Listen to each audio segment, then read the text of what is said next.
السلام عليكم ورحمة الله وبركاته.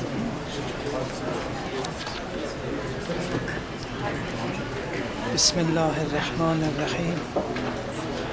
All praises are Allah's.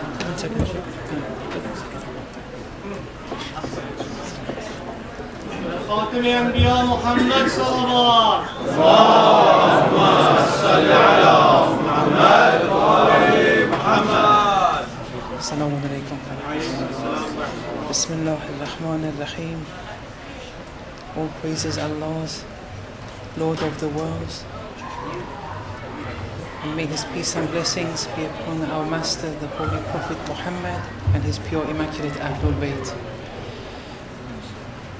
We were speaking about fasting, and we said with fasting, like all rituals in Islam, there's a superficial aspect to it, and there's an esoteric dimension to it. And this applies to all rituals in Islam. And it applies to the verses of the Holy Quran, and applies to the traditions of the Ahlul Bayt also. We encounter traditions that speak of fasting in a particular manner, whereby it shows there must be something more than the superficial aspect. Amirul Mu'mineen alayhi salam in one tradition has said, Kam min sa'imin laysa lahu min siyamihi illa al-ju'u wad-dama'. How many a faster there will be that there will be no fasting. Their fasting will entail nothing but physical hunger and thirst. When Amirul Mu'mineen alayhi salam brings that tone in this tradition, it shows there's more to the superficial aspect of fasting. And one shouldn't confine fasting to the external and superficial dimensions. So what is, or what are the prerequisites in order to execute a proper fasting? Here Imam Sadiq alayhi salam in one tradition has opened the secrets to fasting to some extent. In one tradition he said, Inna siyama laysa min al-ta'am wa-sharab wahda. This refraining that we do in fasting shouldn't only be in relation to eating and drinking. So here he's saying there's more than the external aspect of fasting at stake. Then the Imam continues, Innama lissam shartun. There's a prerequisite for fasting. يحتاج أن يحفظ حتى يتم الصوم. And it's necessary, it needs, this prerequisite needs to be preserved in order for fasting to be complete. So what is that prerequisite which completes fasting? Because the superficial aspect, if we confine fasting to that and suffice with that, fasting is incomplete. And we can derive that from the implicit tone in the traditions of the Ahlul Bayt.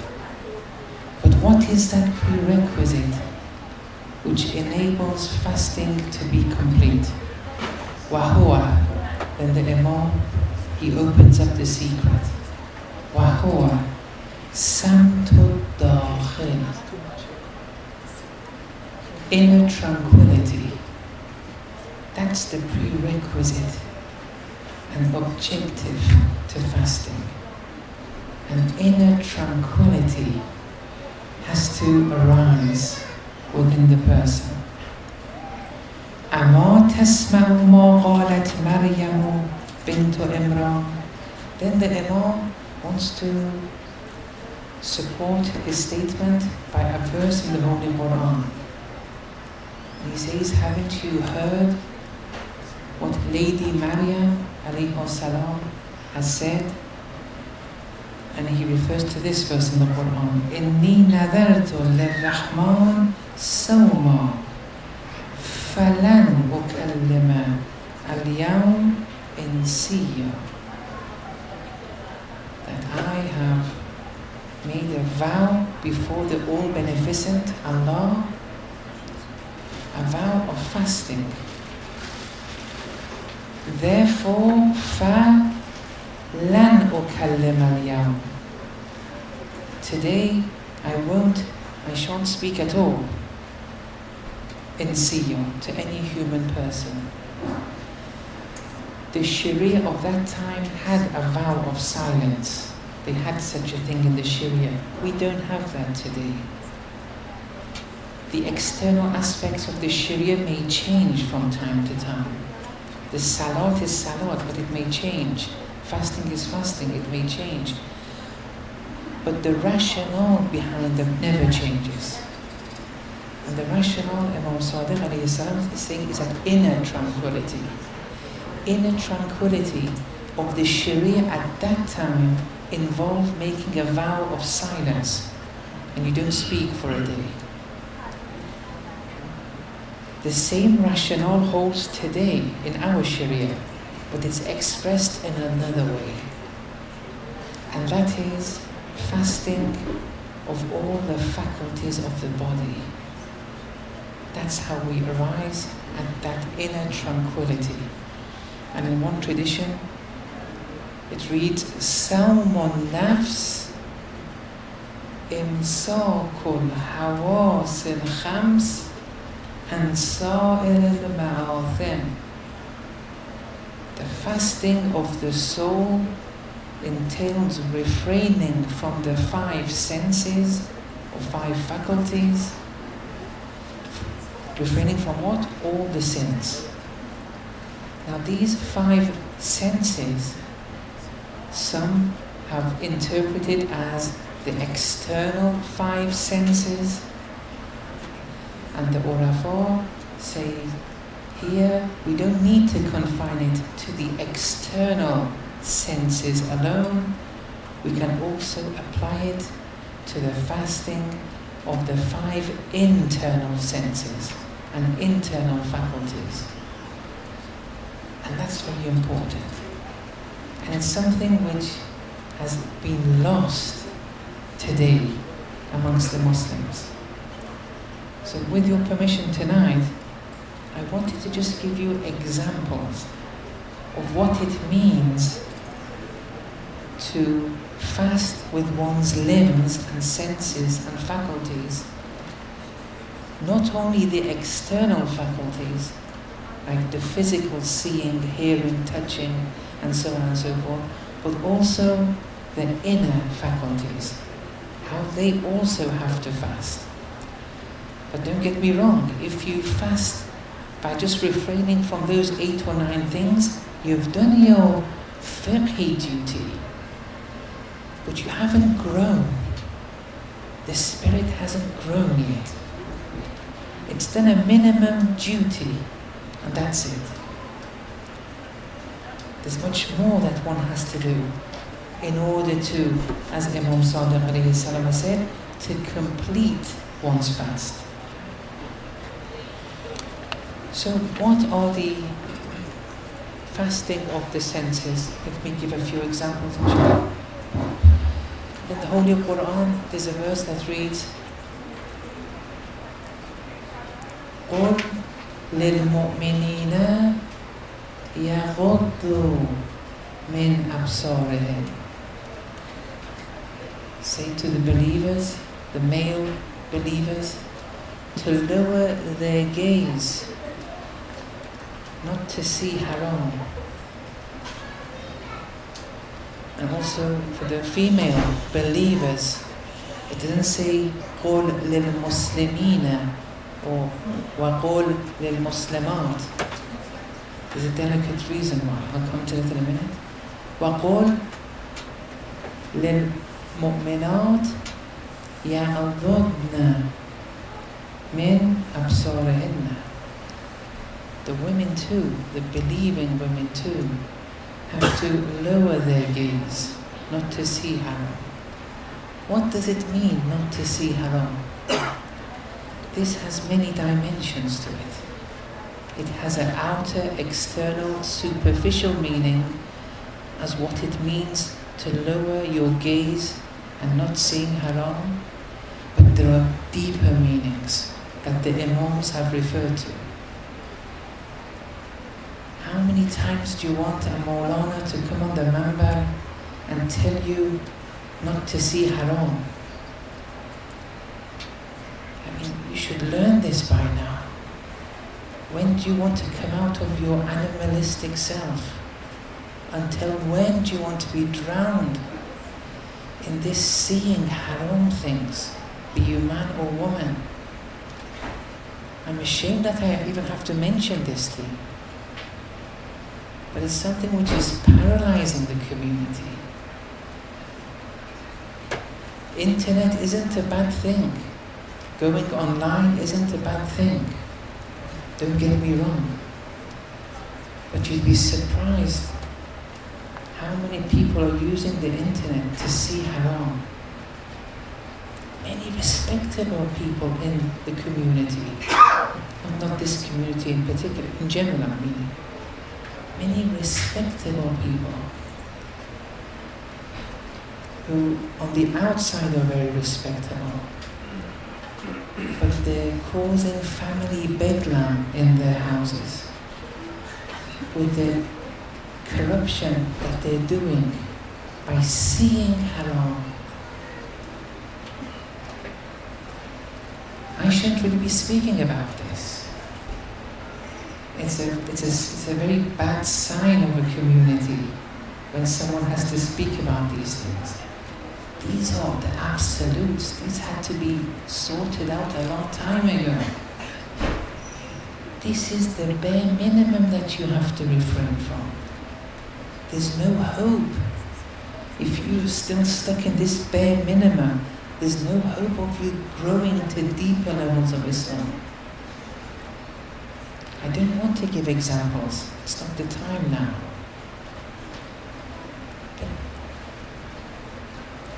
But in the verse it says, قُل لِلْمُؤْمِنِينَ وَقُل لِلْمُؤْمِنَاتِ. So it can't be this bare minimum alone. Because these are mu'min now. If it was Muslimina, وَقُل لِلْمُسْلِمَاتِ, okay, maybe. So as a Muslim, they haven't acquired Iman, higher stage yet, maybe. It shows that this lowering of the gaze has deeper meanings.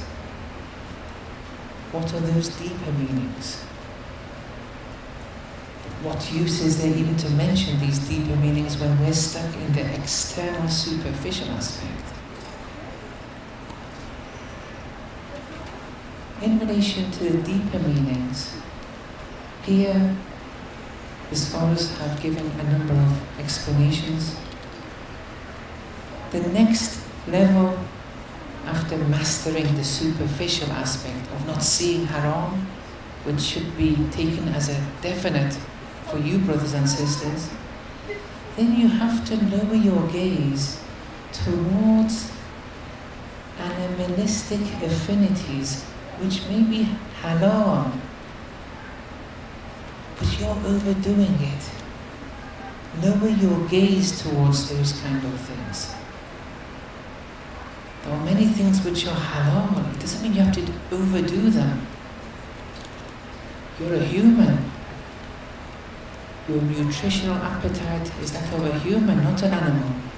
Your sexual appetite is that of a human, not an animal. And so on and so forth. Then one step deeper, lower your gaze in relation to the praise that you receive from people. When people praise you, lower your gaze.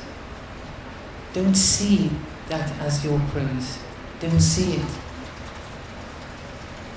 Don't see your good deeds. Lower your gaze towards your good deeds. These aren't just interpretations made out of the air. They're based on traditions of the Ahlul Bayt. Imam Sajjad alayhi salam in one tradition says that bury your bad deeds under your feet and then bury your good deeds under that. Allahu Akbar. Bury your good deeds under your bad deeds. Because sometimes when you see your deeds as good, it can lead to arrogance. If it leads to arrogance, anything may emanate from that. The worst things can emanate from arrogance. And then there's no coming back. You become a pharaoh, there's no coming back. It's going to be very difficult. Lower your gaze towards your good deeds. Don't think you've done anything. You're a nothing. Don't see yourself as a somebody. Imam Khomeini, in one of his works, he said, bury your good deeds firmly underground so that the rotting odor doesn't reach the mala'ikat of Allah. Because our actions, our good actions, the odor is rotting. Remember the tafsir I gave in relation to إِنَّمَا الْمُشْرِكُونَ نَجَاسٌ? This follows that. Then in relation to ears, I don't want to spend too much time on one faculty. There are a number of faculties I want to go to. Here, yes, we have to, the ear has to refrain from hearing haram. That's the superficial aspect. The Sharia dictates that one should not listen to haram. In the traditions, it's very shocking that a third of the people who suffer on the first night of the grave, it's a result of backbiting. This backbiting, unfortunately, I'm not sure why, but it's gone out of hand. It's become so easy to do, and people don't even warn others anymore in assemblies of backbiting. Because of the depth of the matter, if you just allow me to speak 2 or 3 sentences on this. The definition of backbiting is disclosing the faults of a Muslim. Disclosing the faults of a Muslim. So if I am speaking with Mr. A, and I say to Mr. A, I mention a few faults of Mr. B to Mr. A, and say Mr. B has the following faults behind Mr. B's back. That's backbiting. Now sometimes Mr. A may have already known all about those faults.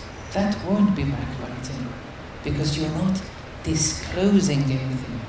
In backbiting, it has to be idhar, disclosing the faults of a Muslim. If a Muslim does a sin in the open and everyone knows about it, and I tell Mr. A behind Mr. B's back, I'm not disclosing anything. But let's say I see Mr. B doing something that no one knows, and then I disclose it to Mr. A, that's backbiting. Let's say Mr. A doesn't know Mr. B at all. Can I tell Mr. A and mention the faults of Mr. B? If I do, it's not backbiting. Why? Because I'm not disclosing Mr. B's faults, because Mr. A doesn't know Mr. B. Unless I deem it probable that Mr. A will get to know Mr. B one day, and then I shouldn't mention the faults. This disclosing the faults of a Muslim. So whenever you're in groups and someone is disclosing the fault of someone else in the absence of that person, when a name is given, beware. Either leave or change the subject. Now there are some exceptions. Some places where backbiting is allowed, backbiting in this definition. There are some places where you can disclose the faults of a Muslim. One is if a person is oppressed. If I am oppressed by Mr. B, can I go and tell Mr. A what Mr. B has done to me? The answer is no. I can't go and tell Mr. A about the dhulm and fault that Mr. B has done to me, unless Mr. A can do something about it. Otherwise, I can't just tell people. See, the dignity of the Muslim has to be preserved. If Mr. A can't do anything about it, and I just go and disclose the faults of Mr. B, and Mr. A can't do anything about it, that's backbiting. It's not pardonable. Unless you feel Mr. A can do something, so your oppression is solved.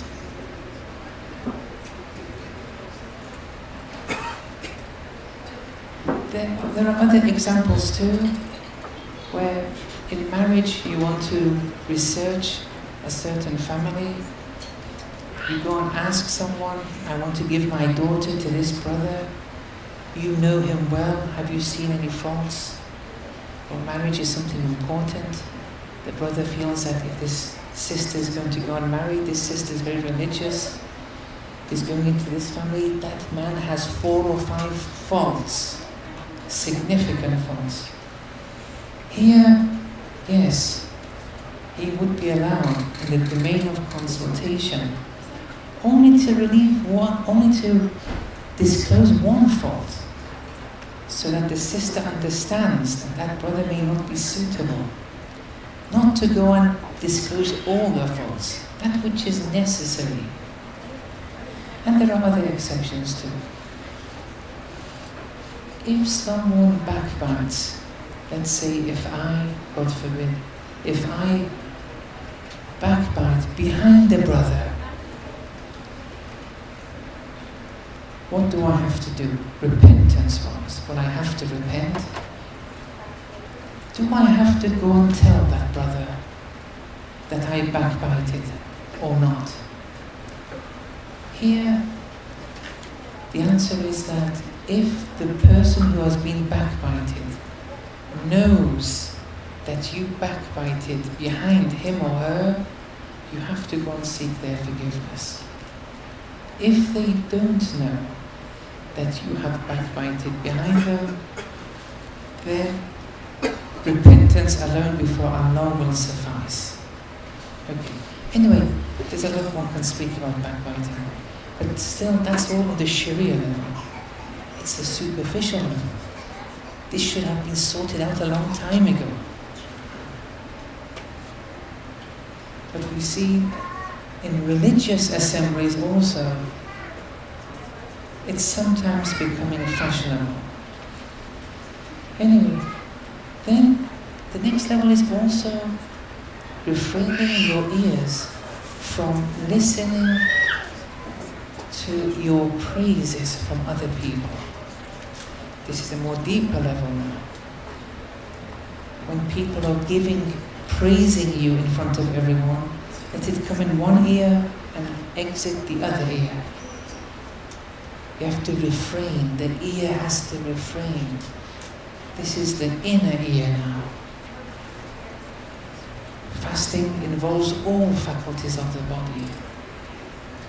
We want that inner tranquility, that samtud dakhil is our objective. All faculties of the body have to fast.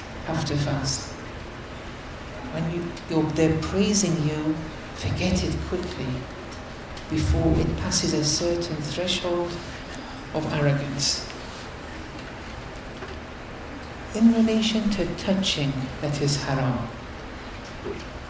قُلْ لِلْمُؤْمِنِينَ يَغُضُّوا مِنْ أَبْصَارِهِمْ وَيَحْفَظُوا فُرُوجَهُمْ. The verse continues. And for them to guard their private parts. And also for the female believers, يَحْفَظْنَ فُرُوجَهُنَّ. They too have to guard their private parts. Okay, this has a superficial aspect to it, but the Sharia says we've passed that stage, inshallah. There's no point of me speaking about that. If I have to speak about these kind of things, it's not a good sign for the community. And this is in relation to the mu'mineen. قُلْ لِلْمُؤْمِنِينَ وَقُلْ لِلْمُؤْمِنَاتِ. We've passed this. So what does this يَحْفَظُوا فُرُوجَهُمْ وَيَحْفَظْنَ فُرُوجَهُنَّ? What are the deeper meanings of this haram touch? What is this? Here the scholars have said that don't allow your inner side, your soul, your private part, your soul, to be penetrated upon, to be entered upon, to be trodden upon, to be exploited by worldly incentives. If you contaminate yourself with worldly incentives, yes, you're penetrating, you're not guarding your private self. This kind of touch is much more important. This has to be sorted. If this is sorted, all the rest will be sorted out. And then one step deeper.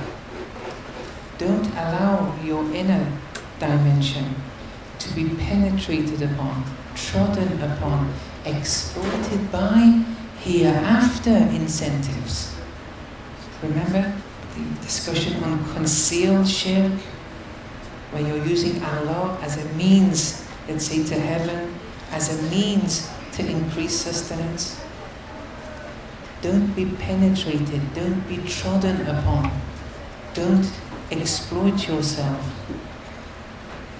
by means of even these form of incentives. These are very important aspects which I myself, I'm embarrassed even to speak about these incentives, these delicate points, but I think everyone has to know.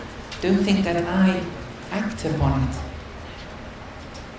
Just because I'm mentioning this, I want you to benefit as much as me. But don't think that I am acting upon it. You know, I get embarrassed when someone gives me a hediyyah, a gift. After I speak the majalis, when people give me a gift, I get embarrassed. I never ask for it. Most scholars, they're taught to never ask for a gift. But they're given a gift. And they accept eventually. Not that they wanted it, but they accept. They're not doing anything haram. But when do they want to do something for Allah's sake? When do they want to get the gift from Allah? See, these are important. If you get a gift from people, okay. but it ruins that purity. One shouldn't contaminate oneself with worldly incentives, but even deeper than that, hereafter incentives. One does things for Allah's sake alone. Only for Him, because of Allah. Okay. And then, for example, there are faculties like the thinking faculty, the faculty of tafakkur, that also has to fast. The faculty of memory. How do these faculties fast? You see, what I've gone through all these faculties. And all that we care about, though, is those 8 or 9 things that the Sharia has said. We think it's over. And every year it's the same month of Ramadan, the same superficial thing, and it's over, and we're the same person. We haven't grown. كم من صائم ليس له من صيامه إلا الجوع والظمأ. It's only hunger and thirst. What is the function of the faculty of tafakkur and thinking? In one verse in the Holy Quran, إِنَّ فِي خَلْقِ السَّمَاوَاتِ وَالْأَرْضِ وَاخْتِلَافِ اللَّيْلِ وَالنَّهَارِ لَآيَاتٍ لِأُولِي الْأَلْبَابِ. Verily, the creation of the heavens and the earth and the alternation of the night and day, these are all ayat for people who possess insight. People who deliberate on the inner aspect of things. The albab is the inner aspect of things. The lub, the kernel of a thing. Those who pontificate have to get to the inner aspect, the inner dimension of things, not to stay on the superficial aspect. In another verse in the Quran, كَذَلِكَ يُبَيِّنُ اللَّهُ لَكُمُ الْآيَاتِ لَعَلَّكُمْ تَتَفَكَّرُونَ. In the same way, Allah is disclosing for you the signs, the ayat, so that you may deliberate. But Allah is disclosing. This verb is used in the imperfect tense, moment to moment. Allah is disclosing moment to moment. Whatever's happening, whatever, all actions, whatever is, all moments, all manifestations, it's all Allah disclosing Himself. كُلَّ يَوْمٍ هُوَ فِي شَأْنٍ. There's not a moment where Allah is not disclosing anything. If anyone says that, they're attributing deficiency to Allah. Allah is Ar-Rahman, the universally merciful and beneficent. Universally. There's no time, place, free from Allah's mercy. He is Fayyad al-Itlaq. His grace has no period of delay.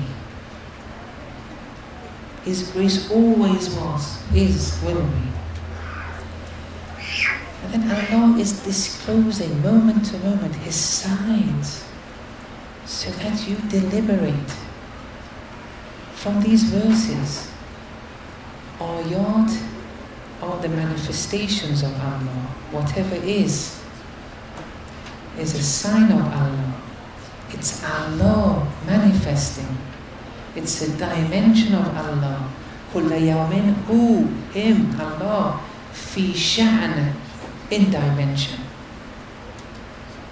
Nothing is Allah free. Nothing is existence free. It's all existence in dimension. Existence has no beginning, has no end. Whatever is existence manifesting.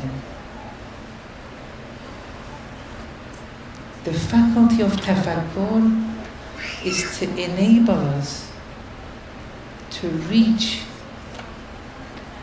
to know Allah subhanahu wa ta'ala through His ayat. His ayat, His manifestations are a conduit to knowing Him. And that's why we have tafakkur. Otherwise, if tafakkur is just thinking, the non-Muslims have that too. If tafakkur is just, some people just define tafakkur as that which differentiates man from animals. And just thinking, rationalizing, well, the kuffar have that kind of tafakkur. This is another tafakkur. The verses mean that it wants you to know Allah through His ayat. Not that His ayat are separate from Allah, they are two different things. No. This is a manifestation of Allah. You get to know Allah through the ayat.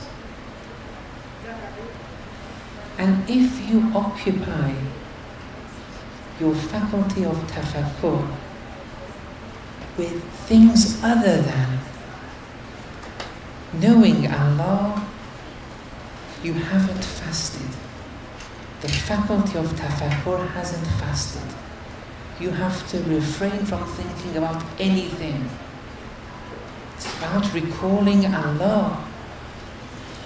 And what you acquire in the faculty of tafakkur, if you memorize that data, that Allah-less data, you put it in your faculty of memory, it's all qasbi. You've usurped your faculty of memory. You've contaminated it with things that shouldn't be there, that don't have the right to be there. These things are important. All faculties have to fast. All faculties, the external and the inner faculties. And now the secrets of congregational prayer become apparent.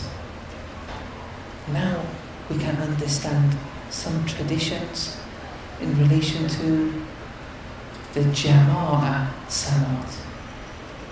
Because what does it mean that if there are more than 10 or more people in the Jama'ah, if all the seas were ink, if all the trees were aqlam, pens, you can't count the thawab, it's so much. What does that mean? Do you think we are reaching that thawab in our Jama'at? Especially the Jama'at here, although please forgive me, I don't mean to be rude, but when I go to different places, at the end I can compare. Here, the environment and the time of Salatul Jama'ah is not strong in this community. It's weak. And don't be offended, it's okay. At least someone has to tell you. In the 14 states that I've visited and the many places I've gone, you are in the lower 50%. Not enough attention is paid to it. And you think with just accumulating 10, 20 people, you get that sawab? Of course not. When there's no attention, no respect to the time of prayer, the place of prayer, do you think you get that sawab? It's not as easy as that. So what is this sawab that they speak about in Jama'at prayers? With the lecture I've given up to now, the secret to a successful Jama'at prayer should be apparent, where all your faculties are ma'amun and follow your heart. They're all under your control. all your faculties. They don't imprison you. They're all under your control at the time of Salat. Not the other way around, where you are imprisoned with that kind of seeing and that kind of hearing and that kind of thinking. You're a prisoner of the faculties. When all the faculties are ma'moom to you, and it's all under your control, you have it all under control, that is a true jama'at salat, even if you're doing farada at home. It's a true jama'at prayer. But even if you have 1 million people doing jama'at, but their thoughts, their eyes, their ears, everything is just wandering off. There are 1 million people doing jama'at. It's all for other. In reality, it's not a true jama'at because they're imprisoned by their faculties. This has to be taken into consideration. Now, am I just saying this out willy-nilly? I'm trying to find what I've said is what the Urafa of old have said. But I want to show you 2 extracts of the contemporary scholars who have referred to this reality. And it's only then, if you succeed in a jama'ah, in this sense, even if it's farada, yes, that sawab you will get. Because all your faculties are under your control. Otherwise, no. You be 1 million people, your sawab is just farada. Let's not be complacent.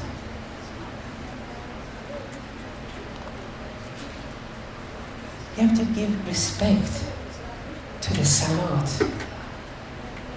When the azan is being said, there has to be silence. Pontificate over the azan. It's the divine courtyard to Allah's presence. And then when the imam is being said, no one has to speak. It's even makruh. It's intensely makruh. To try and make an effort, sort this out. Now, there's 1 or 2 extracts I want to read. One is from Imam Khomeini's Adab al-Salat. He says, the Ahlul Dhahir, those who just suffice with the external dimension of religion, the Ahlul Dhahir, have mentioned a few points with respect to the clauses na'bud wa nasta'in. Iyaka na'bud. To you alone we worship. But we say we worship. Who is the we? Nasta'in. Who is the we? Those faculties. Just pay attention to this. The Ahlul Dhahir have mentioned a few points with respect to the clauses Na'bud and Nasta'in, using the first person plural. Even though the worshipper is one, but the one worshipper is saying, we worship, we seek help. They've mentioned the Ahlul Dhahir, those who suffice with the external side of things. They've mentioned a few points about this. Why do we say we in Na'bud and Nasta'in? Why do we say we?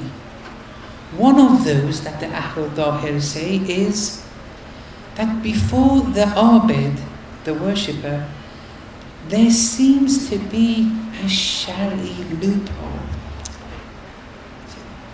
Imam speaking now. Imam has the right to speak like this. People like me, neither do I have the audacity, nor do I have the right to speak like that. Imam had the right. Someone who was a mujtahid in fiqh, usul, akhlaq, irfan, tafsir, falsafa, in his 20s before marrying. All his major works are in his 20s. He understands what he's talking about. There seems to be a Sharia loophole. People are looking for loopholes. The Ahl al-Dhahir, they're looking for loopholes. By means of which, so the Abid, the worshipper, it's as if he's looking for Shari loopholes, by means of which his worship, his ibadat, will be accepted before Allah. He's looking for loopholes so that his ibadat be accepted by Allah. And that is to offer one's ibadat to the holy threshold and court of divine mercy as part and parcel of, amongst the ibadat all creatures are executing, which includes the worship of the perfect ones amongst the saints, whose ibadat one knows Allah will accept. Some people say that when we are doing the prayer, at the same time there are many people doing the prayer, and Allah will accept this part and parcel, because one of those people who are praying at the same time, be it in the same place or in a different place, but who is praying at the same time, or one of the saints and disciples of Allah. And since I am also doing prayer, inshallah, as part and parcel of the whole prayer, including that disciples, Allah will accept mine. Allah is Kareem. Hence, as a result, one's ibadat will be accepted all in all, implicitly. See, when Allah will accept the ibadat all in all, and my ibadat was part of the ummah's ibadat when they were doing it. Or for example, when we do jama'ah, they say, well, there's someone good here, his prayers will be accepted. My prayer will be accepted too, part and parcel of the congregational prayer. They're looking for a loophole. But they're not growing with this prayer. They're looking for a loophole. But one reason he's saying, now he's going to the real reason, is we have covered the secret to this in the section of adhan. When he speaks about adhan in that section, he said the secret of this we mentioned when we discussed the adhan. And that is that adhan is tantamount to the announcement of the bodily and celestial faculties of the salik, the traveler to Allah. The announcement of the bodily and celestial faculties of the traveler to Allah with respect to one's presence before the holy presence of Allah. And iqamah entails those faculties uprising and the establishment of that presence. Since the traveler exposes one's bodily and celestial faculties before such a presence, with one's heart at the head, leading them all on announcing قَدْ قَامَتِ الصَّلَاةِ, the phrase al-mu'minu wahda jama'atun, the mu'min alone is a jama'ah, arises, and hence na'budu and nasta'in entails a congregation before the divine presence. But that congregation are those inner and external faculties which are ready now under the auspices and under the auspices and the control of the heart. And that's why you say na'bud. That's why you say nasta'in. And in the traditions and prayers recorded from the pure and immaculate Ahlul Bayt, who are the source of irfan and shuhud, this meaning has been alluded to. Look how important this is. And also, Ayatollah Hassan Zadeh Amoli, in one of his books, it reads that on the eve of Friday, 11th of Rajab, 1388 after Hijrah, 4th of October 1968, as a result of muraqabah and hudur. Muraqabah is a spiritual device. I'm not sure if I've covered it with this audience. It's a spiritual device that enables to enhance your presence before Allah. As a result of this muraqabah, I was experiencing extreme fervor and distress. I was occupied on a daily basis with a practical instruction prescribed for me by Allama Tabatabai.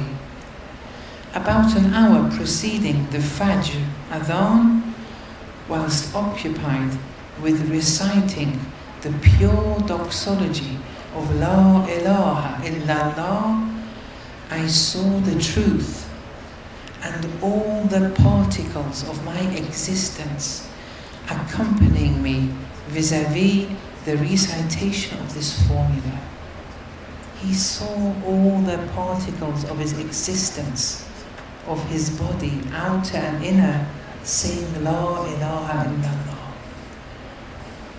This is the point. He's in true congregation. True congregation. Here he's alone. It's 1 hour before Fajr Adhan. He's alone in a room, in solitude. But he's in true congregation. All his body's existence was saying La ilaha illallah. Al-mu'minu wahda jama'atu. All of a sudden, I experienced an attraction, a jadaba, that had bestowed upon me utmost delight, as if a severe hurricane is producing violent winds and surrounding me with consecutive non-intermittent sounds. A movement so fast then occurred that it was 1,000 times faster than the speed of a jet in airspace. I am totally disabled in describing that which I saw of the color of the world. That which is surprising is that in the midst of all this, I uttered to myself how delightful it will be never to return back to the world. As this meaning was mentally occupying my thoughts, I recalled the family and the fact that they need a guardian. Then I added, they have their own guardian. It's got nothing to do with me. And hardly any time had passed until I exited that sweet state and I saw myself just sitting there at home. Inna Allaha fattahul qulub wa mannahul quyub. Verily Allah is the opener of hearts and the provider of the unseen. And from that which I had experienced, I have written in poem, in verse, how pleasant it is detaching from people with monster and animal-like dispositions. How pleasant it is spending time in solitude, seeing with other than the eyes, and walking with other than the feet, traveling and seeing the two worlds, how pleasant it is. Okay, with your permission, I'll stop there and just recite a few words of Musibah, inshallah.